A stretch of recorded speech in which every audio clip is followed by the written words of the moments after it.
Hello, everybody. I hope you all can see me and hear me. I am Noel Murray, freelance writer, publisher writer, talking with Steve Hyden. Steve, hello. Hello. Hello, everyone. Thanks for joining us. We're here to talk about Steve's book. Steve, you want to reach behind you and grab that book and tell us what it is? Yes, it is called This Isn't Happening, Radiohead's Kid A in the Beginning of the 21st Century. Now, Steve and I have a little bit of a history in that we both, for a period of time, wrote for the AV Club. Steve was actually my music editor for a couple of years back when I was writing record reviews. Now Steve writes for a wide variety of publications, including Grantland, or formerly Grantland, sorry, currently Uprocks, The Ringer, Slate, Salon, elsewhere. And I also write for still the AV Club somewhat, but also New York Times and other places. So, Steve, how you doing? I'm good. It's good to talk to you. It's, because of COVID, I haven't done any book events. So this is like the first book event type thing that I've been able to do, and I'm glad that I get to do with you, Noel. This is I think maybe the third time we have spoken face to face, even though we've known each other kind of casually for about 10 years. Yeah. We talked to the 13 times, but yes, this is maybe the third face to face conversation we've ever had, and we're going to be super serious about it, and really we're going to sell your book. That's what we're going to do tonight, because it's a great book. Right. I burned through it in like a week and a half, and it's just let's start talking about the book a little bit, because this book is about Radiohead's Kid A, but it's not entirely about Radiohead's Kid A. It reminds me a little bit of, I would say, like one of those Pitchfork retrospective essays that comes out whenever an album has a reissue or it's the 10th anniversary or whatever, except that rather than picking one theme, you have 12 different themes that you're exploring throughout this book. And so you use Kid A as kind of a way into talking about a number of things. You're talking about Radiohead's career, talking about the internet, talking about rock history and pop history and where it was at this particular point in time in the year 2000. So I guess the first question I wanted to ask you is, what was the impetus for the book, and what was the process like for pulling together all of the ideas you wanted to pull together for it? Yeah, so I guess, a couple of years ago, I was thinking about the year 2020 and how we were going to be now 20% done with the 21st century. And it just seemed like a natural moment for me just to start thinking about what has happened in the last 2 decades, and just being blown away when I started thinking about all the crazy things that have happened, just how chaotic and unstable the world has been in the last 20 years. And when I was thinking about art that I felt reflected that, Kid A was the first thing that came to mind. And I think, as a music critic, if I were to think about the most important records or most momentous records of the last 20 years, Kid A for me is the first thing I think of. It's the default. And I'm sure other people would have different answers and for that. But it just seemed like a record that not only was a great record, but it seemed to in some way reflect just the way that we've lived for the last 20 years. So I started thinking about that. And the great thing about Kid A, and the reason why I think it's such a rich record, is that you can write a lot about just the record and how it was made. And I write about that a lot in the book. But there's also just so many different, segues that you can take away from the record. The fact that it came out when it did, in October of 2000, right at the beginning of a new decade, a new century. It just, and the fact that it was 1 month before the Bush v. Gore election, right? And a little less than a year before 9/11. The fact that it took place before so many of the events that would come to define history in the last 20 years. It was right before that. And I was just thinking wow, it's almost like this album is the overture of the 21st century. And I think that was a phrase I had in my head at the beginning. And from there, I just had all these other kind of ideas that I thought would be really fun to write about.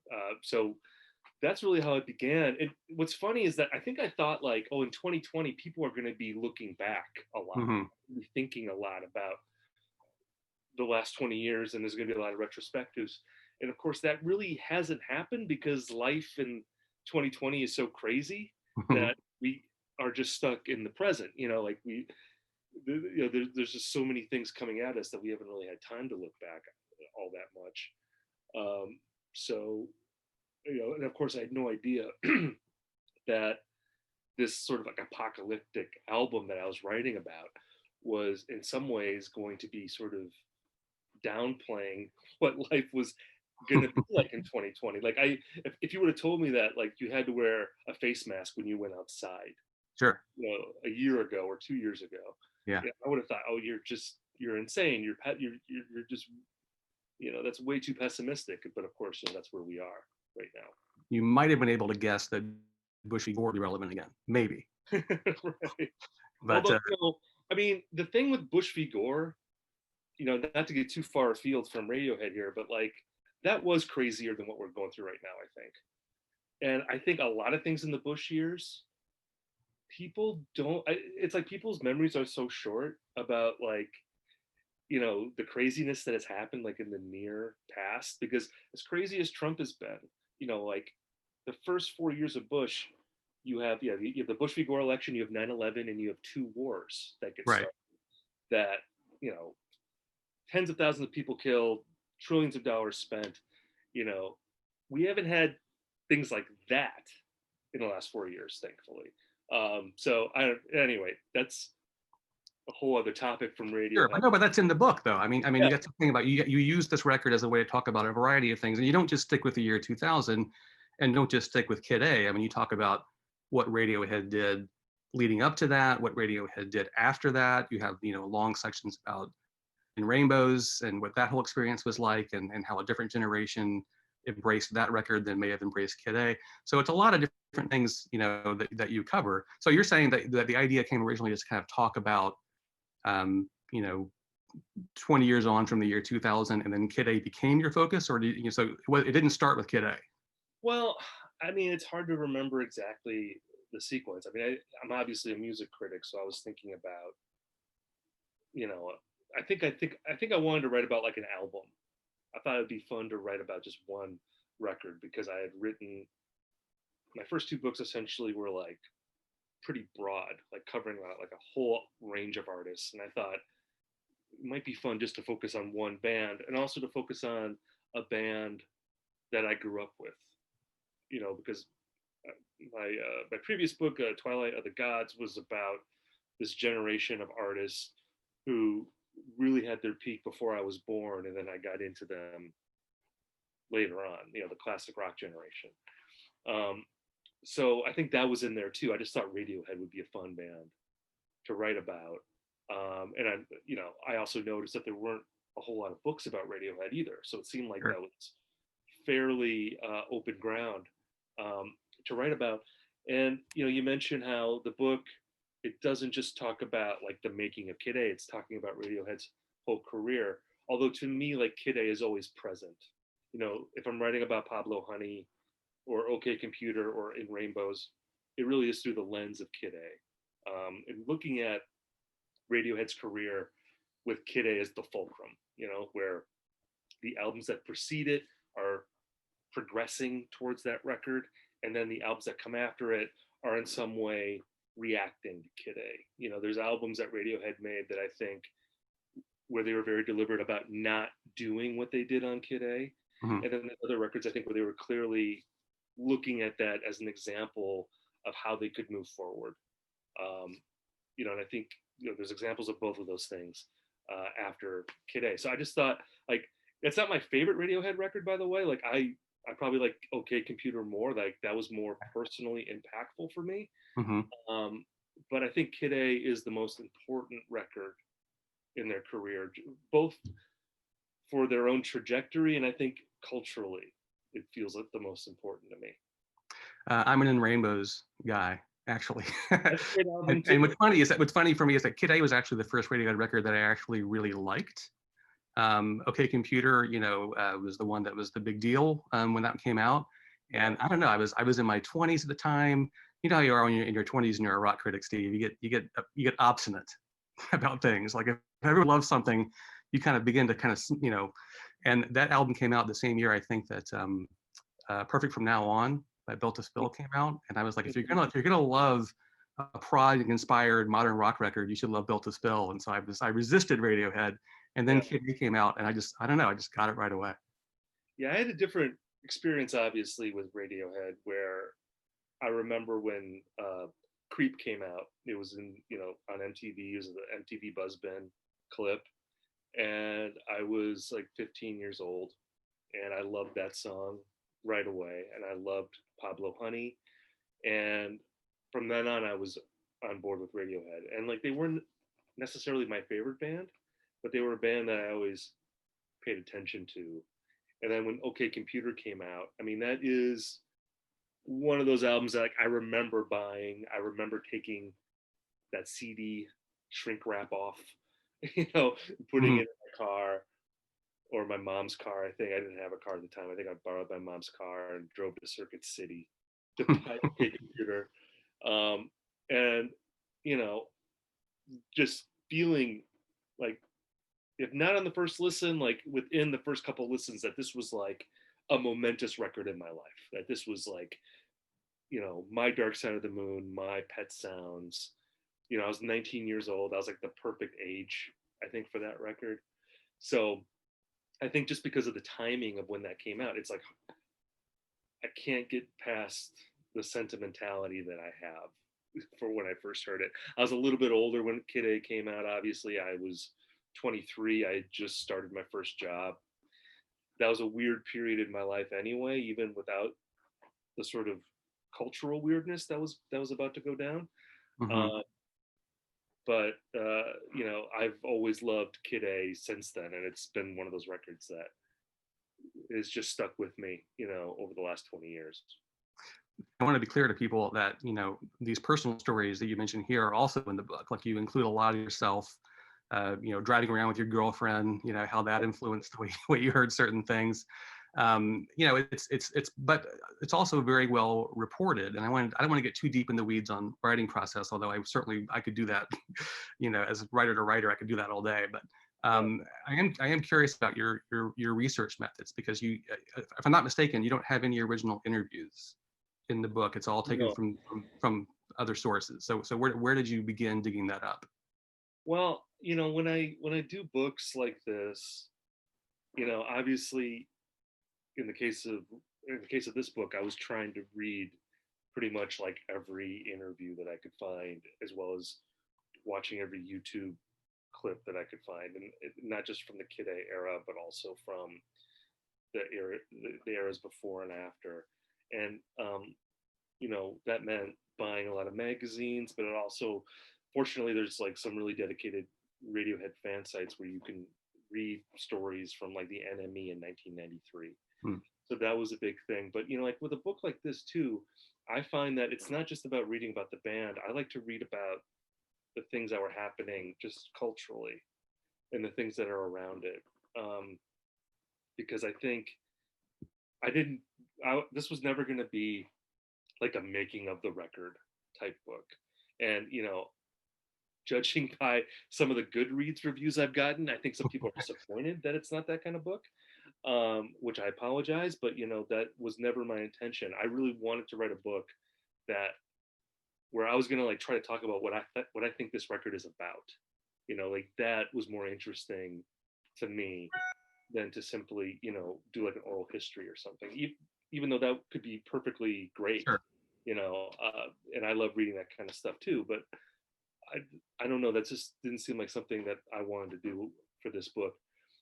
And so like when you're writing a book like this, I really just try to keep my antenna up and look at different things in the culture that like were sort of parallel to Radiohead at the time, and to figure out like, how are these things connected? And to me, that is like where the sort of fun of writing something like this is, where, at some point I was writing it and I realized like,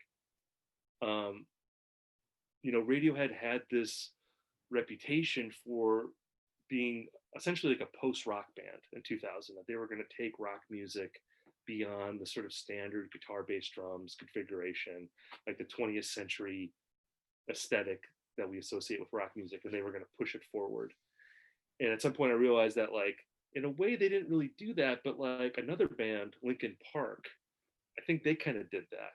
So it's like maybe I can parallel Radiohead with Linkin Park, which is a very music critic thing to do. Sure. I'm grateful that a lot of people also find that interesting. Like some Yeah. people don't, and they're offended even that you would No, bring. no, hey, listen, I'll say I love that part of the book because it totally blew me away. I mean, and we'll get to some of this later on because I want to talk about how you talk about U2 in the context of Radiohead.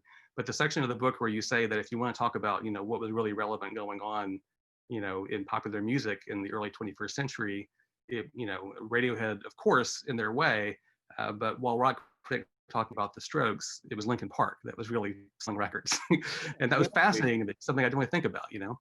Yeah, exactly. This idea of like a rock band that is also drawing as much from hip hop and electronic music, and in a way, like they're not like Radiohead was a band that was clearly influenced by the lineage of like great rock music from the 20th century. You know, they were drawing on the Beatles, the Smiths, the Pixies, you know, Pink Floyd. Obviously, they brought in electronic influences with Kid A, but it was very much from the perspective of like a rock band learning to appreciate or learning how to think like an electronic band. But like their roots are as a guitar band, you know. And when they got on the road for Kid A and they started touring those songs, they pretty much reverted back to being a guitar band. Like you listen to those bootlegs, and they didn't dramatically remake their sound really as a live band.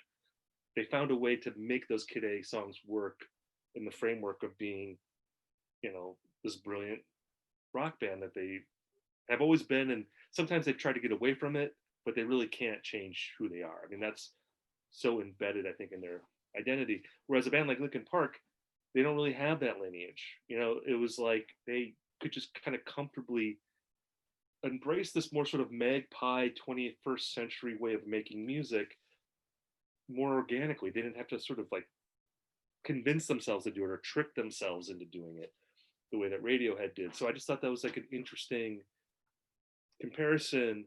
And in my mind, I feel like I love taking things that don't seem related Mm-hmm. and finding a way to talk about it by making that comparison. I think that's one of the fun things of criticism. I think that's what music critics are supposed to do. You know, we're supposed to contextualize art for people in a way that they hopefully find interesting and entertaining. Um, so that's what I was trying to do in this book. So I'm glad you like that part. But yeah, Yeah. but that's always the fun part of writing a book like this is just immersing yourself in that era and like putting the antenna up and sort of realizing these connections that exist that might not have otherwise been readily apparent. Well, that's what it seemed like to me. It seemed like you started with a starting point of, okay, here is Kid A, and here is the year 2000. And Yeah. you thought to yourself, okay, so what does that make me think of? And so each chapter really, in a way, starts with that as a base and then kind of wanders off. And like, you know, like I said, there's a chapter that talks a lot about U2. You mentioned Linkin Park. You talk about the Strokes quite a bit. You talk about the politics of the era. You talk about the internet. So I am curious whether there's anything on your big flow chart of things I want to cover in this book that you end up having to, you know, blue pencil. Um, yeah, I mean, you know, at the beginning of the of writing the book, I was getting all these different kinds of books, just because I thought, well, I want to read this and see if it like fires any synapses here with Kid A. And I bought like some William Gibson books that like didn't really find their way into the book. Like Narrowmancer, I bought that Mhm. book, and it didn't really find its way. It was cool to read, but and maybe it found its way in there subliminally, but you know, I didn't end up putting that in. There's also Alan Toffler. He wrote a book called Future Shock, Mhm. which was a he wrote a bunch of books, but it was basically this idea of people being overwhelmed by the future and not really knowing like how to deal with technological advances. And that was something I was reading, and that book came out in 1970. I thought, well, that might have been something kind of interesting, but I ended up not doing that. So there's like lots of things like that that you sort of pick up and you're like, oh, this could be cool, and then it kind of falls away. But again, maybe it sort of seeps in subliminally just because it inspires you to think in a slightly different way. One quick point of order, we will be taking questions at some point during this, and so feel free to submit questions. I will see them on the side of my screen. They'll be passed along to me. I might work some of them into the conversation, but otherwise, later on, we'll have some Q&A portions. So please feel free, people out there, however many of you there are, to submit questions to Steve here. You said that it's not a making of Kid A, and it's not. But you do, using these resources that you found, be it the fan sites or old articles, as you mentioned in the book, the British press at that time was covering intensely rumors and people hearing about things that were going on and overhearing scraps of music, and you do kind of talk about the process through which, the very slow process through which they built this record and how they used this record as a way to kind of scrap, in a way, everything they did with OK Computer and start over again and find their creativity and their excitement, while also, as you say in the book, trying not to sound like Radiohead. But one thing I found fascinating is that during the course of this process, they were also road testing these songs. And you write a lot about that in the book too, the fact that these songs were heard by a lot of fans for the first time, in various like festival appearances. Yeah, well, I think like the album was done when they started playing the songs live. They did this tour in the summer before Kid A came out. Kid A came out in October, and they started the tours. I think it was I'm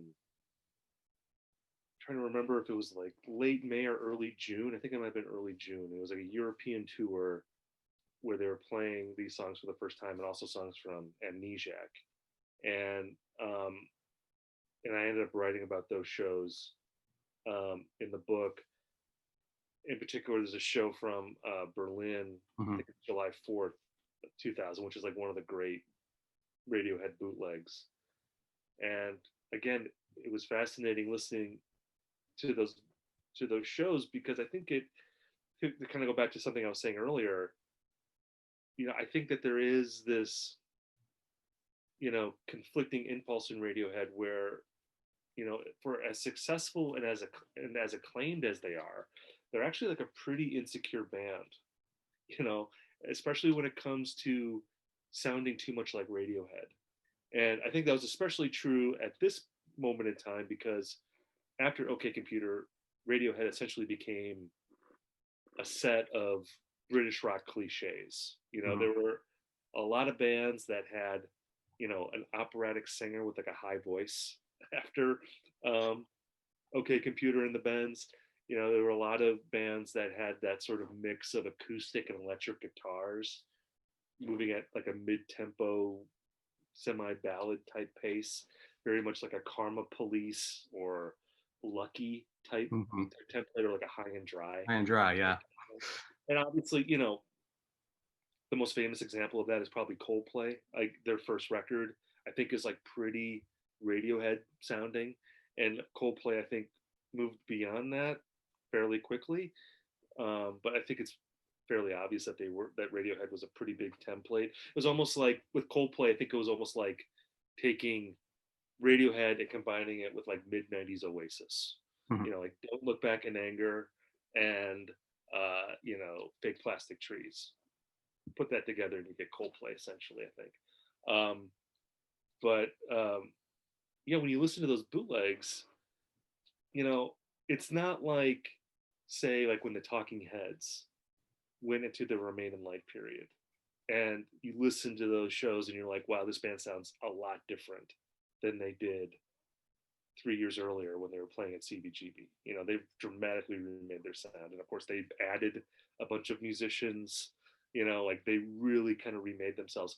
I think with Radiohead, when you listen to the live shows and when they're playing the Kid A Amnesiac material, it's like they found a way to make it sound like Radiohead again.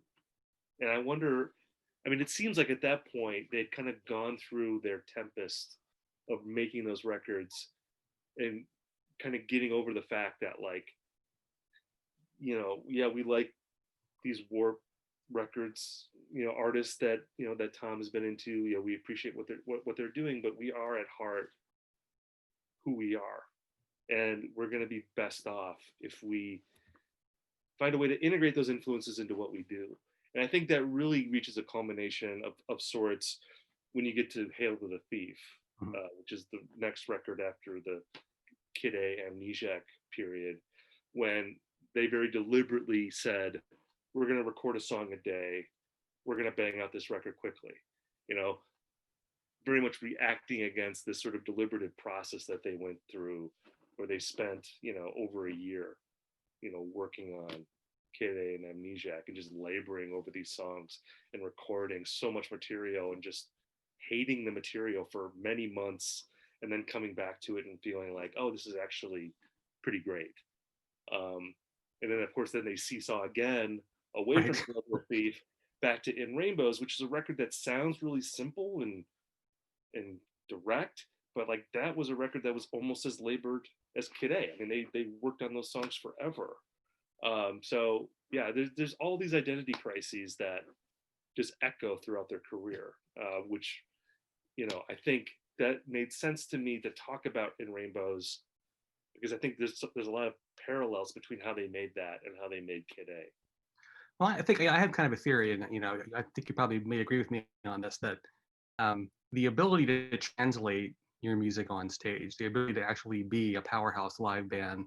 I mean, it's great to have studio chops and fiddle around and experiment and do all that kind of stuff. But I mean, I think the test of a song, as opposed to kind of an atmosphere, is can you sell it?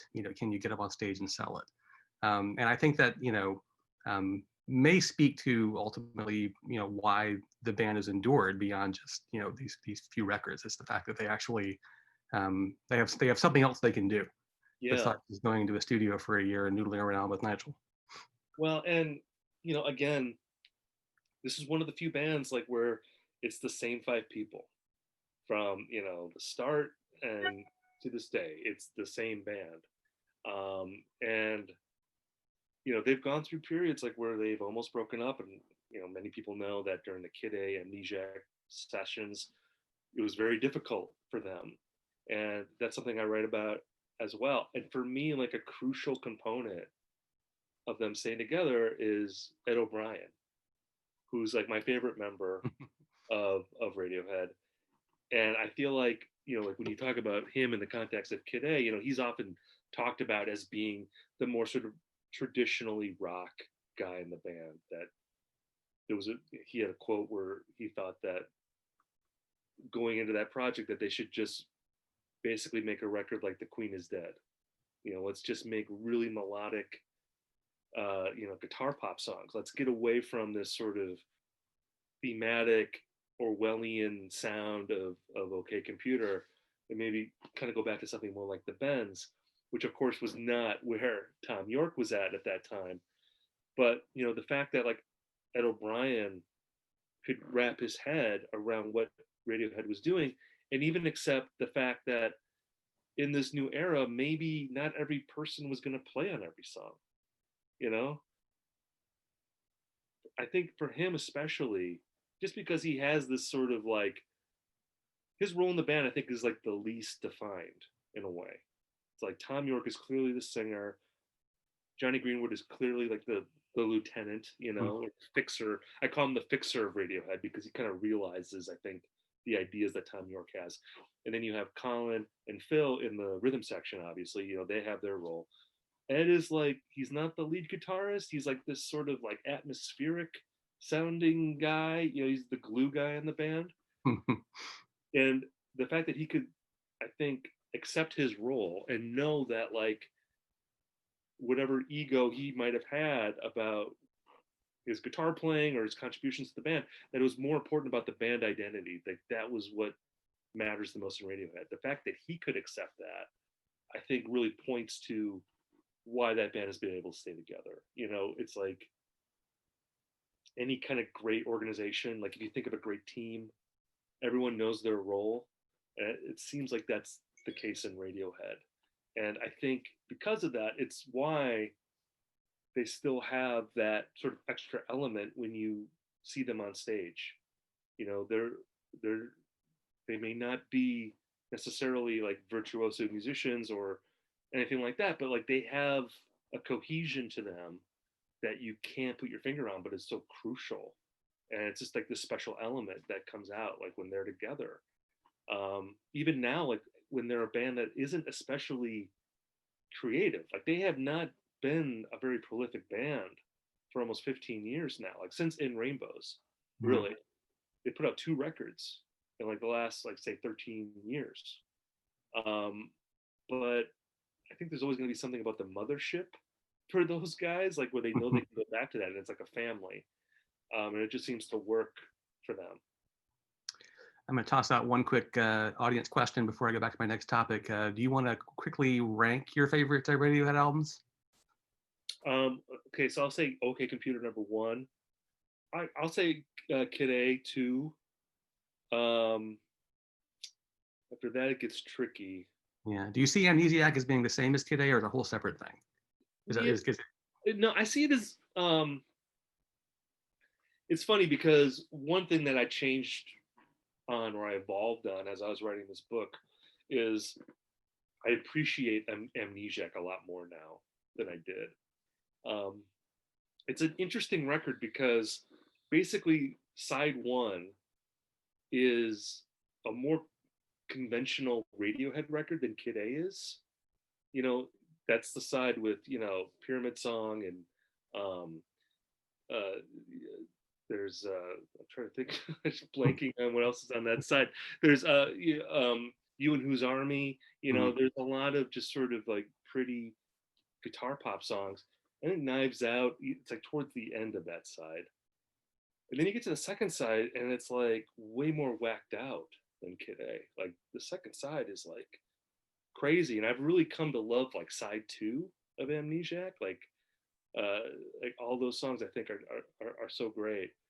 So yeah, but it's hard. Yeah, I go back and forth on like whether it was a good idea to split up those albums. I think ultimately it was, because I think Kid A, it's like so specific as a mood piece. Like those songs together, it's not necessarily the strongest songs that they came up with during that time. I think there's, if you just break it down to individual tracks, there are tracks on Amnesiac that I think are stronger than anything on Kid A. I think Pyramid Song, for instance, you know, with the exception of Everything in Its Right Place, that might very well be the best song from that period. But as an album, if you listen to it from beginning to end, I think Kid A, as an album, as a unit, it takes on, it's greater than the sum of its parts, I think. So anyway, OK Computer, Kid A. And Rainbows. The Bends, and Rainbows. Okay. Amnesiac, and then I'll do that as my top 5. Okay. That's The Bends and Rainbows are very close. I'm gonna defer to the album that I played in high school. Sure. Yeah. Girls Broke Up with Me. I've got, you know, in Rainbows it just came, but in Rainbows is great. In Rainbows is great too. But yeah, the Bends, I feel like it just has so many classics on it, and I feel like that, you know, that run of the Bends, OK Computer, and Kid A, like that trio of records and the progression, it's like a Beatles progression. It's like, you know, Rubber Soul to Sgt. Pepper. You know, I really think it's like on that level. I should add that I've since come around on my opinion about OK Computer and the earlier Radiohead albums. I love them all now, but I love Perfect From Now On. I think it's a great record, but OK Computer is a better record. Well, I don't agree with that, but nevertheless, I agree that OK Computer is a great record. I mean, I would say Urban Hymns by The Verve. I almost like that record more than the Built to Spill record, but I don't know. All right, we're going in a bad place here, Steve. Let's shift to a different topic. I want to talk a little bit about Radiohead's influence, because you mentioned the fact that one of the reasons that they sort of felt they not just could do but had to do something like Kid A is that other bands were doing their shtick. You know, the world was gradually filling up with your Coldplay, your Travises, etc. But what I'm curious about, do you think that there was also a post Kid A influence? Was a second wave of Radiohead-esque bands who were like also trying to do the the glitchy electronic stuff along with the big atmospheric things? You know, it's funny because, yeah, I think so. But I also feel like the idea of making a record like Kid A is almost more influential than like Kid A itself. You know, like I think there was a time where in rock history where, you know, people look at David Bowie, what he did with the Berlin trilogy, and that being an example of like a rock artist stepping away from rock music and moving into something a little more electronic or esoteric or arty. And you can see that that was an example that, you know, Talking Heads followed, U2 obviously followed that. And then I feel like Radiohead was also part of that tradition too. Um, but then that I think became the new sort of, I guess, you know, signpost for people. You know, how are we going to make our Kid A? You know, Right. our record that is a dramatic reimagining of our music. It is sort of like an anti-commercial provocation.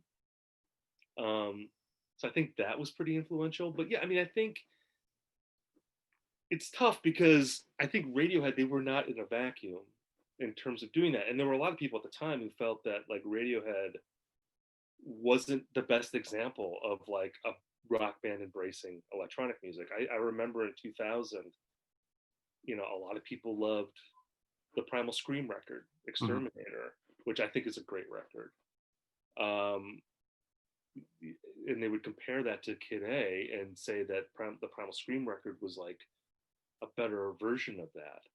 And I know what people mean when they say that, because I think in a way like Primal Scream, and they'd already really done this earlier in their career too. Like if you listen to like Screamadelica or something, they had already sort of been, that was part of their DNA of like, yeah, they're yeah, we sound like the Rolling Stones, but then we also really love house music.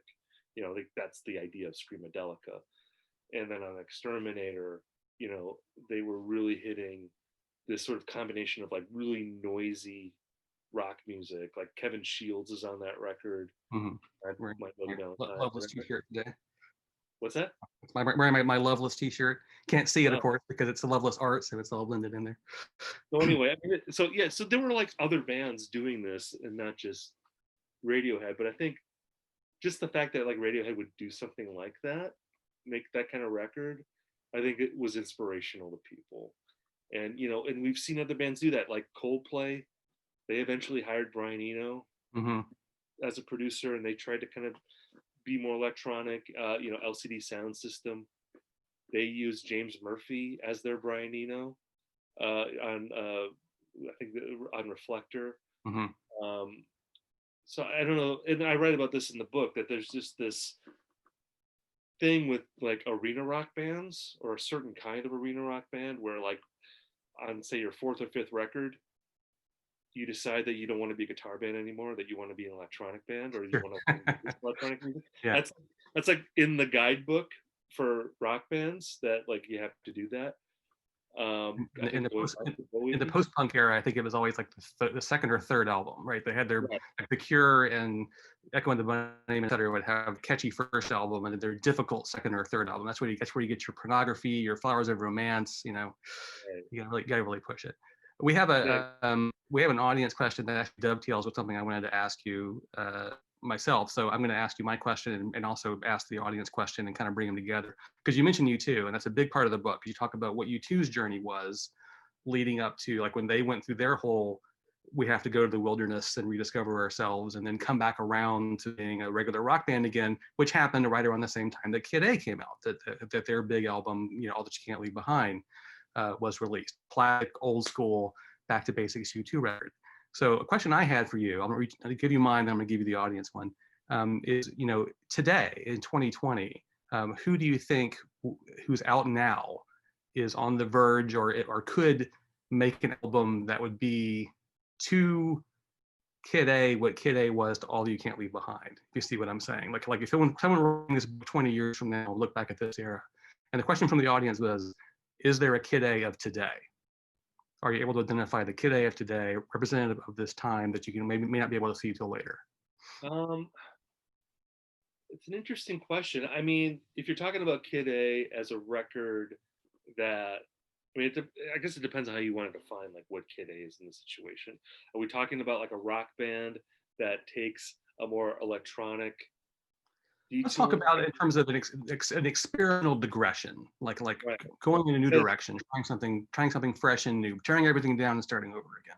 yeah, I mean, it's hard for me to think of an example because I think the thing with Kid A was that, and this is why I talked about U2 in the book. I mean, there was some, I know there's some people that were like, oh, why are you talking about U2 in this book? And maybe it's because they see Radiohead differently than I do, which is a totally valid thing. But like, I think, and this is informed by my memory at the time. I think that Radiohead was looked at as like the next band that was going to be the greatest band in the world, you know, which was something that people talked about earnestly like in the 80s and 90s and 70s, you know, that like this is like we are the greatest band, you know. And I remember in the 90s like Oasis would talk about like we're going to be the greatest band in the world. Obviously U2 was very vocal and very sort of conscious of like wanting that kind of status. And like Radiohead seemed like they were, you know, it's like, okay, it's your turn now. And they deliberately rejected it. And I think Kid A was them rejecting it. And the reason why I parallel them with U2 in the book is that I think that Radiohead was prescient in doing that, maybe more than they realized. But, you know, we were entering a century where being the greatest rock and roll band in the world is a meaningless distinction, or it doesn't really, you know, no one cares about that. No one really thinks about rock bands in those terms, not only because rock bands don't have that level or that stature in the culture, but also because I don't think the world's really situated that way. You know, there's so much more plurality now that to be any one band that is like at the top of the heap, it just seems impossible to do now. So in that respect, it's hard for me to like think of a Kid A record just because I don't know if like that archetype still even exists for a rock band, and I don't know. Like, and if you're gonna talk, like, ask, like, who's the Radiohead now? Mhm. I don't know if I would say a rock band. Yeah, I was Like, about to say saying maybe some of the pop artists, especially some of the women, yeah, you know. maybe, I mean, you know, like Kanye West making Yeezus Mm-hmm. strikes me as like as a Kid A type record. You know, like him also being in a way like the biggest rock star of like the last 20 years. I feel Yeah. like. But yeah, I don't know. Also, there's something very 90s about a move like Kid A, you know, and I think that I write about this in the book that like in a way Radiohead making a record like Kid A was exactly what fans wanted. You know, even if they weren't, or at least some subsection of fans, the fans that wanted Radiohead to be challenging, and the fans that also appreciated like when Nirvana made In Utero, you know, or like when Pearl Jam made Vitology. Like there was this sequence of bands in the 90s that always made the difficult record after they had a huge success. You know, a lot of people don't like this record, but like Smashing Pumpkins when they make a door, you know, in a way that was like their Kid A. You Sure. know, it's like we're making electronic sort of like a synth pop record after Melancholy and the Infinite Sadness. And I don't know if like that idea is as popular now. Yeah. You know what I mean? I Yeah. don't. It doesn't strike me. That strikes me as a very Gen X idea, and I don't. It doesn't. I don't know if like. But again, you know, I was going this direction before. I think it may be true that I think maybe some of the pop stars, maybe some of your Beyonces or your Keshes, or you know, they seem to be actually kind of upping boundaries with their records. You know, they're not big rock bands. They're, you know, like pop divas, who seem to be, Yeah, you know, I mean, embracing more of that. it's not that they're not. Yeah, I think people still make challenging records, but like, you know, this idea of like sort of intentionally alienating people, I don't see that very often now. I don't see that as like people looking at that as a plus, really. Um, you know, I feel like I'm probably missing an obvious example, and I'll think of it Well, yes, after this. someone will weigh in on the. But yeah, I don't know.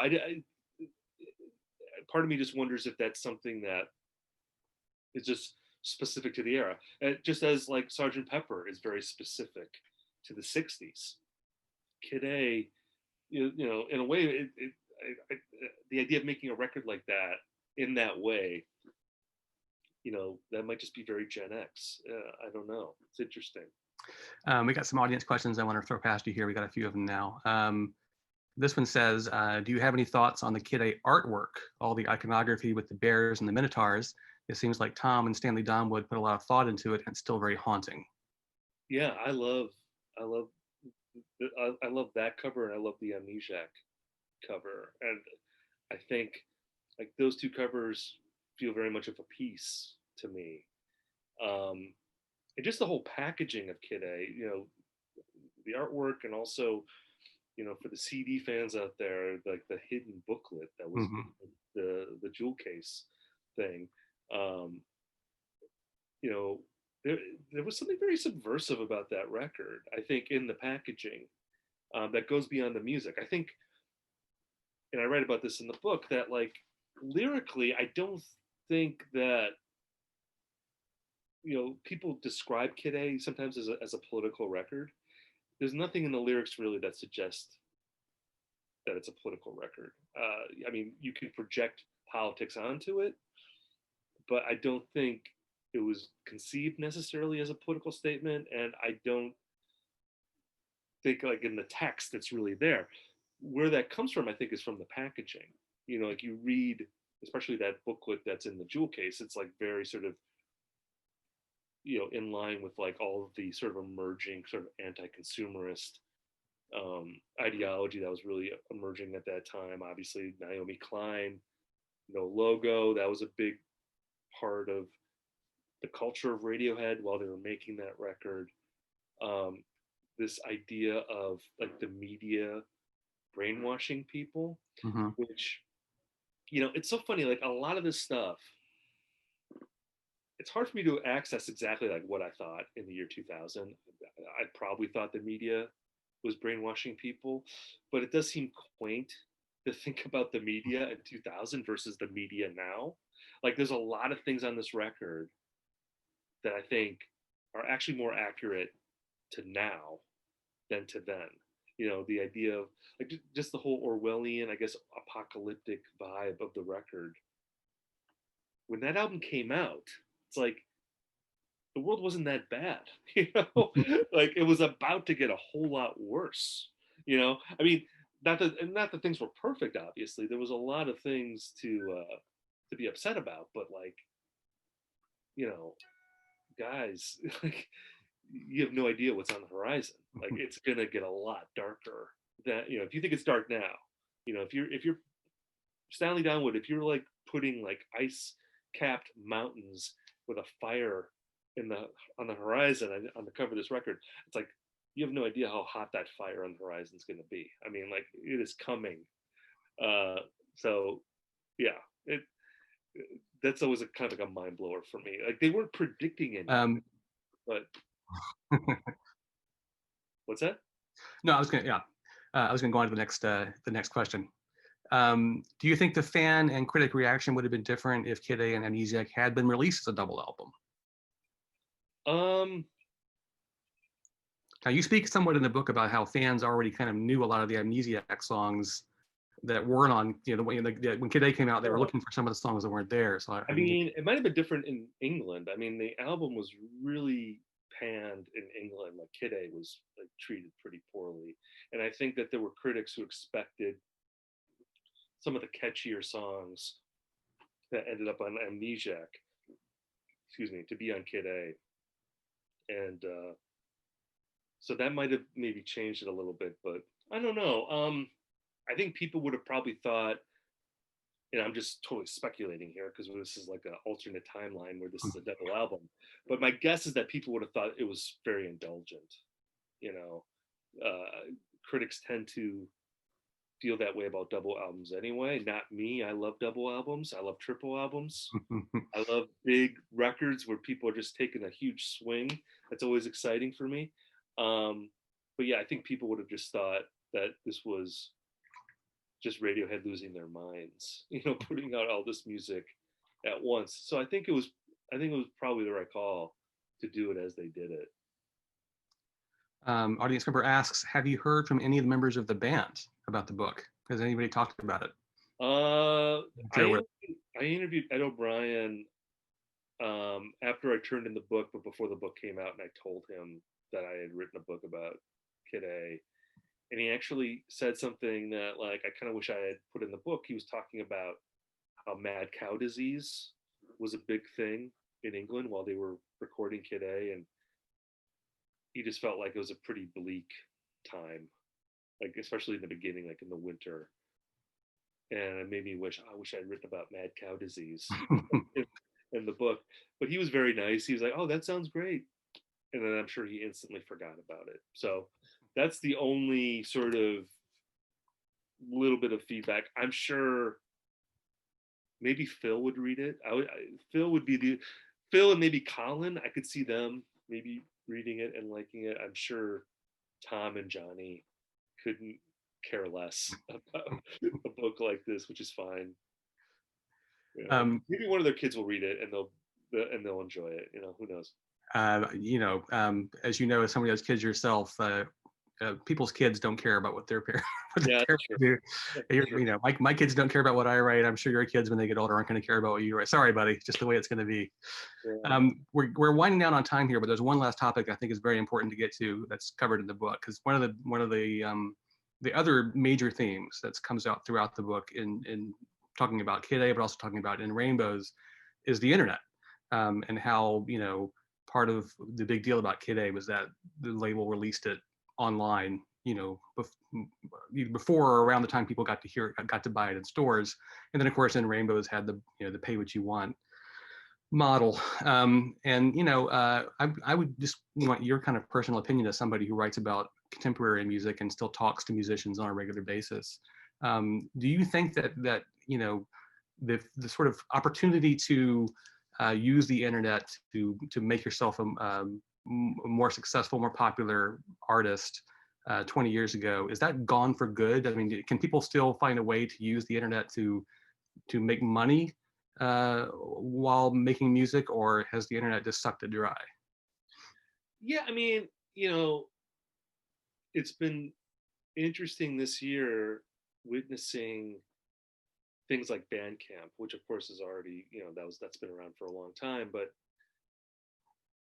there does seem to be more recognition among music fans that, like, if you buy a record by somebody, that you are directly helping out the artist that you love.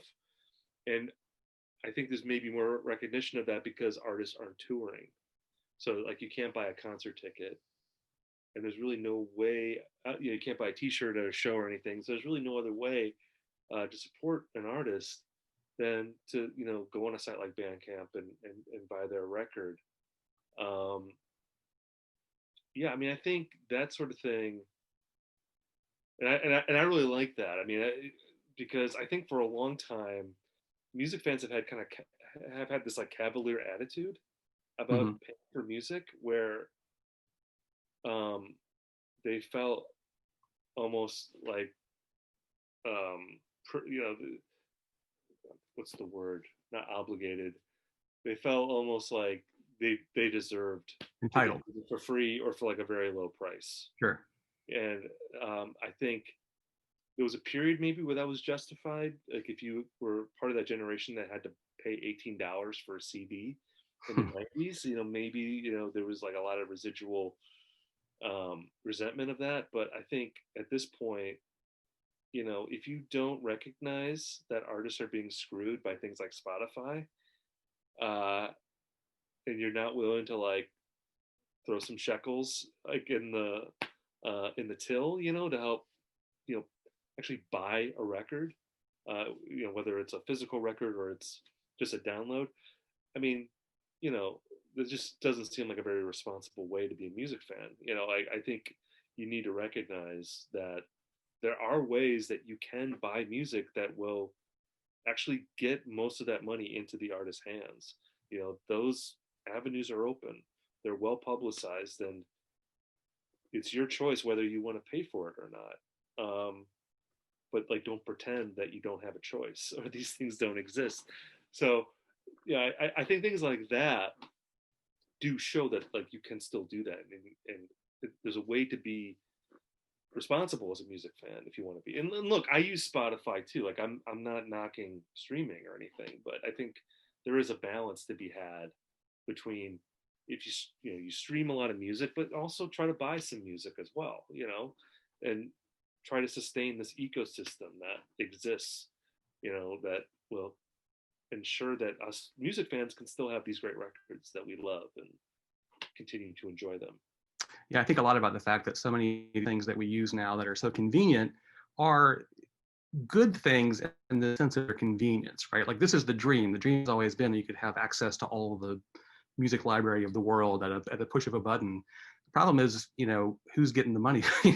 Who's actually getting paid for that? And that's kind of where, and that's true of like so many things of convenience these days, be it Amazon shipments or getting your food delivered to you from a service. These are things that like are all what we wanted, right? This was the dream of the future, and yet the dream of the future is not not panning out for people who are making it happen. Yeah, but again, there are these other avenues where you can pay for it if you want, and a lot of times it's not that much money. Like if you love a record, chances are, I mean, unless it's like a huge artist, but like, most of the time with a lot of these bands, you can just go on Bandcamp, pay $10, which is really, I mean, we all have our different things that we can pay for. Times are tough everywhere, but like if you really love a record, you do have the way to pay, there is a way to pay for it, if you want to, which I think is like something that Radiohead envisioned. I think they were part of that generation that looked at the internet as this utopian almost idea that like this was like outside of corporate culture, that we could have a one-to-one relationship with our fans. We can communicate with them directly. We can also, in the case of Rainbows, we can sell our music to them directly without having this corporate middle person. And of course, we're now at a point like where the internet is like entirely corporatized. It seems so homogenous now.